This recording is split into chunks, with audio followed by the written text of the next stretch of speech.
This episode is brought to you by Pentester Academy.com, the leader in online cybersecurity education. Also brought to you by Hacker Arsenal, artillery for cyber warriors. Be sure to check out our latest attack defense gadgets on hackerarsenal.com.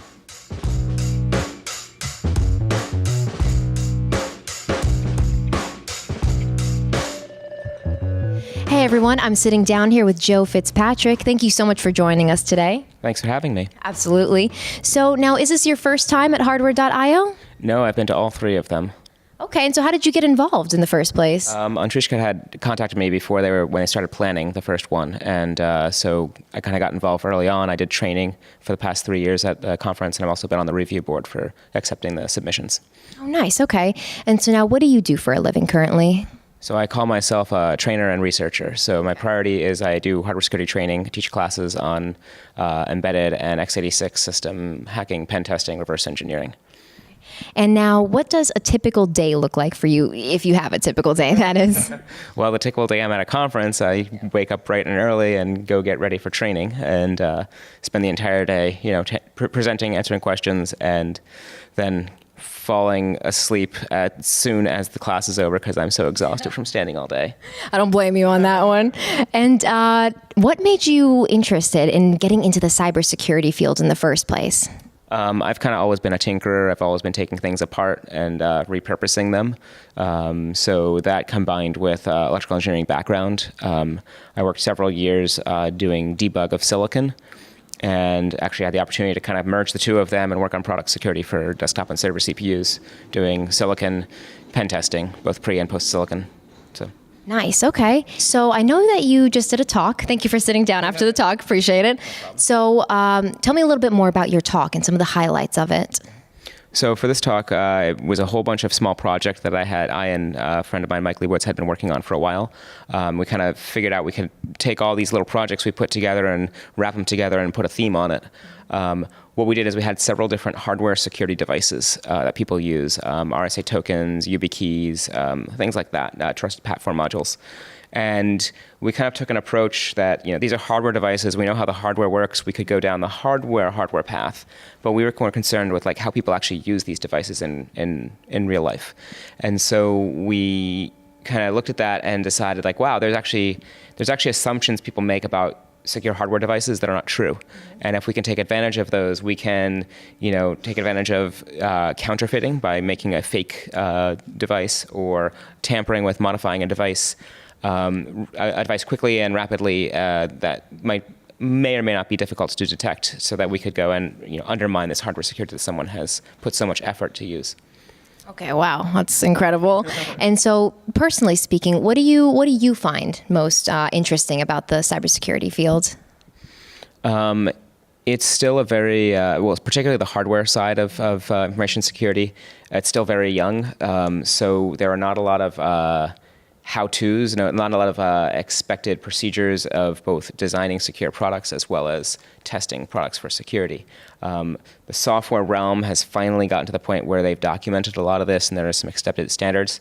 There's nothing like that for hardware right now. It's a lot of academic research, a lot of what people would describe as stunt hacks, but yeah.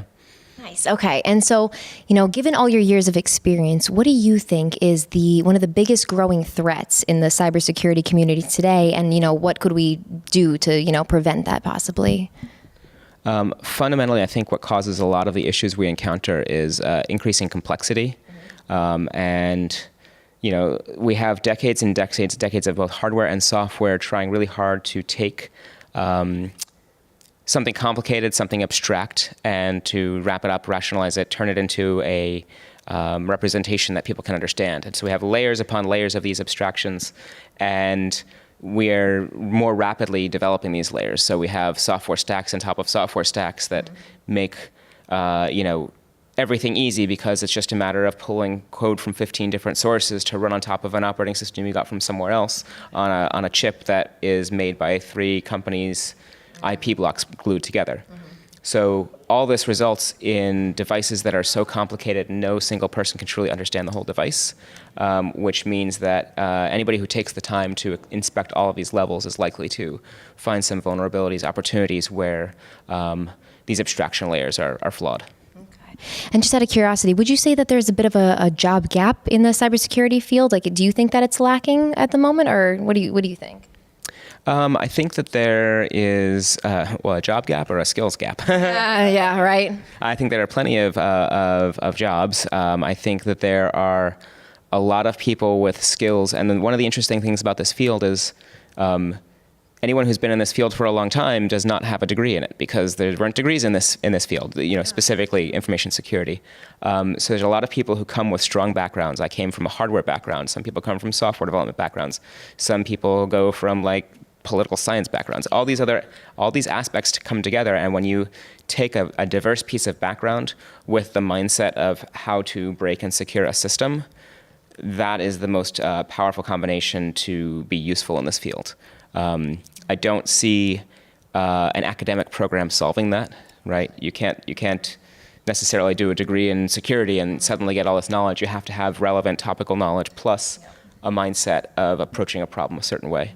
The approach to solve that is, identify that mindset early on, get people who are interested in the field to have the background knowledge to support their curiosity. But one of my personal concerns is that I think that we have an academic system that doesn't promote individual curiosity as much as it should, and that's one of the core aspects of a good hacker or a good security person.